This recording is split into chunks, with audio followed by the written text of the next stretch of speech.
Nous sommes toujours sur la 14e leçon. Nous avons écouté les audios. Nous avons aussi lu les transcriptions. Maintenant, on va voir si on a compris un peu les audios et les transcriptions.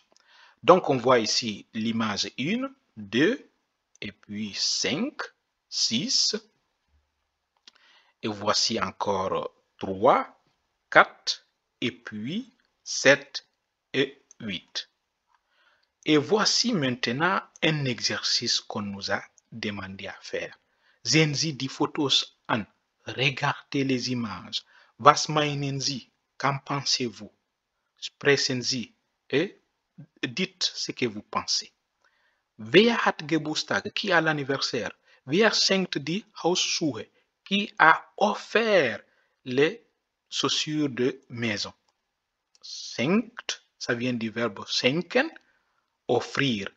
Hausschuhe, c'est les chaussures de maison. Voici les chaussures de maison. Ce que ce monsieur-là tient.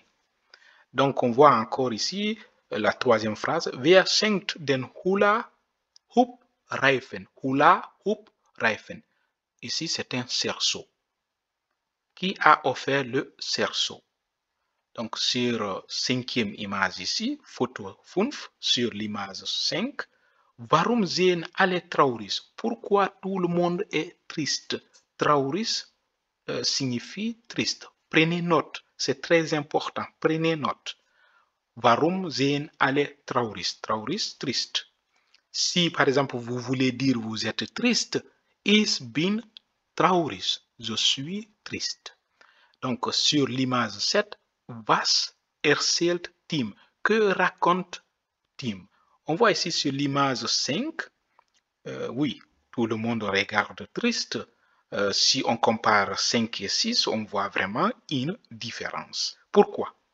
Moi, je vais dire c'est parce que cette femme-là, ou bien cette fille-là, va rentrer bientôt. Lara, elle s'appelle Lara, fährt bald nach Hause. Lara fährt bald nach Hause. Fährt, c'est aller en voiture.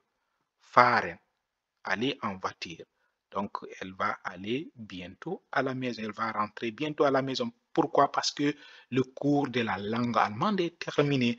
Donc, sur la 7e image, was erzählt Tim? Que raconte Tim? On va voir cette image aussi. Ah, ici. Qu'est-ce qu'il raconte? Lui aussi, il a raconté quoi? Hat eine neue Stelle in Deutschland gefunden. Il a trouvé un travail en Allemagne dans un restaurant. Il faut encore revoir les audios et puis là, vous pouvez bien répondre aussi à ces questions comme moi. On voit encore ici B. Hören Sie dann und vergleichen Sie. Après avoir traité cet exercice A, il faut réécouter maintenant. Et puis, comparer vos réponses avec ce que vous avez entendu dans les audios. C'est ça, B. Sur D, was ist richtig? Donc, il faut encore écouter les audios 28 jusqu'à 31. Donc, on a d'ailleurs écouté ces audios-là de 24 jusqu'à 31. C'est les 8 audios qu'on a écoutés. Donc, de 28 jusqu'à 31, bien sûr, ces audios-là encore sont dans 24 jusqu'à 31. C'est la même chose en général. Deuxième exercice. Was ist richtig? Qu'est-ce qui est vrai? Hören Sie noch einmal. Noch einmal. Encore une fois. Noch signifie encore. Einmal, une fois. Encore une fois. Écoutez encore une fois. Pour mieux comprendre. Kreuzen Sie an. Faites des croix. Faites des croix. Kreuzen. Ah. Die Freunde feiern heute nicht nur Geburtstag. Les amis ne fêtent pas seulement, nicht nur, pas seulement, nur seulement, nicht pas, nur seulement, pas seulement l'anniversaire, Geburtstag, l'anniversaire, sie feiern auch, ils fêtent aussi, auch aussi. Auch signifie aussi. Abschied signifie un adieu. Pourquoi?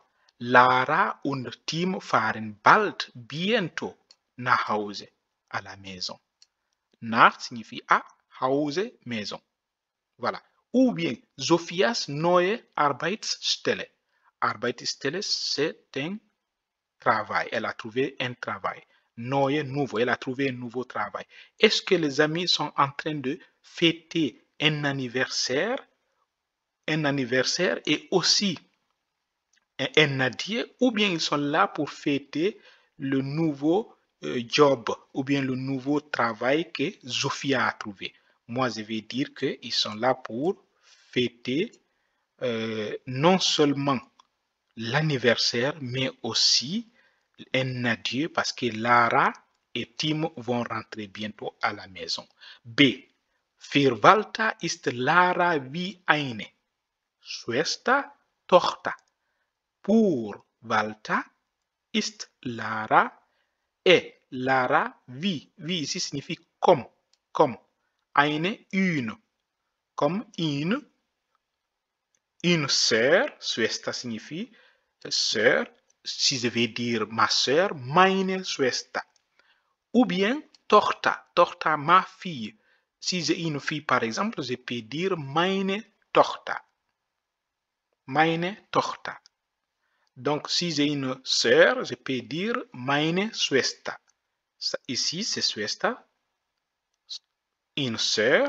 Ici, Tochter, ma fille. Donc, B. Für Walter ist Lara wie eine Schwester. Pour Walter, Lara est comme une sœur. Est-ce que c'est vrai? Für Walter ist Lara wie eine Tochter. Pour Walter, Lara est comme une fille. Comme sa fille. Moi, je vais dire c'est ça, c'est qu'on a écouté d'ailleurs maintes fois. Tim beginnt ein Ausbildung. Ausbildung signifie formation au Canada. Tim beginnt eine Ausbildung in Canada. Est-ce que Tim va commencer une formation au Canada? Tim arbeitet bald in einem Hotel in Deutschland. Hotel, c'est un hôtel. Arbeitet, c'est travailler. Tim va travailler bientôt, bald. Bald signifie bientôt, dans un restaurant en Allemagne. Moi, je vais dire c'est ce qui est vrai. On va continuer maintenant encore. En bas, on voit ici 3 Geburtstagswünsche. Ici, c'est au pluriel. Geburtstags, à cause de ce S-là, on va dire après T-A-G-S, tags. Geburtstagswünsche. Geburtstagswünsche. V d'anniversaire. Was sagt man? Que dit-on? Que dit-on? Si quelqu'un a l'anniversaire, que dit-on? Markieren Sie. Donc, il faut marquer. Qu'est-ce que les gens peuvent dire? Ici, par exemple, ici, c'est vrai. Ils ont marqué ici. Ich wünsche dir viel Glück und Freude. Je te souhaite beaucoup de bonheur et de joie. Ici, c'est joie. Ici, c'est bonheur. Vielen Dank signifie merci beaucoup. Alles Liebe. Ou bien encore, on peut dire Alles Gute zum Geburtstag. C'est la même chose. Ici, j'ai déjà traduit. C'est joyeux anniversaire. Donc, on voit encore ici. Ich wünsche dir vor allem Gesundheit. Je te souhaite avant tout, vor allem. Vor allem signifie avant tout la santé. Et puis ici, Gute Besserung. Bon rétablissement. Alles Gute signifie meilleur vœu. Ici, gut gemacht. Bien fait. Si quelqu'un a fait quelque chose de bien, vous allez lui dire gut gemacht. Gut gemacht. Bien fait. Herzlichen Glückwunsch. Félicitations. Herzlichen Glückwunsch. Félicitations. Si vous voulez féliciter aussi quelqu'un qui a gagné un diplôme, par exemple, vous pouvez lui dire ich gratuliere. Mes félicitations ou bien félicitations. Voilà, c'est ça en général. Ici encore, on a 4. Ende gut, alles gut. Tout est bien qui finit bien. C'est ça qui signifie cette phrase. Was machen Sie nach dem Deutschkurs? Nach, après le. Après, nach signifie après le cours allemand. Deutschkurs, cours allemand. Que faites-vous? Machen se faire. Que faites-vous après le cours allemand? Qu'allez-vous faire après le cours allemand? Si vous avez terminé de faire, par exemple, le niveau A1, qu'allez-vous faire? Wissen Sie das schon? Le savez-vous? Wissen, c'est le verbe savoir. Le savez-vous? Le savez-vous déjà, schon, déjà? Le savez-vous déjà? Erzählen Sie, racontez. Donc ici encore, c'est un exercice pour vous. Qu'allez-vous faire après le cours allemand? Est-ce que vous le savez déjà? Donc racontez. Erzählen, racontez. Ich mache noch einen Deutschkurs. Je fais encore un cours allemand. Ich glaube, ich mache eine Pause und besuche meine Eltern in Rumänien. Je crois, ich glaube, croire. Je crois, ich glaube, je crois, ich mache, je vais faire, je fais une Pause, une Pause. Und besuche, besuche c'est visiter, ça vient du verbe besuchen, visiter meine Eltern, mes parents en Roumanie, en Roumanie. Très bien. Ich habe einen Job in einem Restaurant gefunden. Gefunden, c'est un verbe qui vient du verbe finden, trouver. Donc, il est conjugué ici au participe passé avec l'auxiliaire avoir.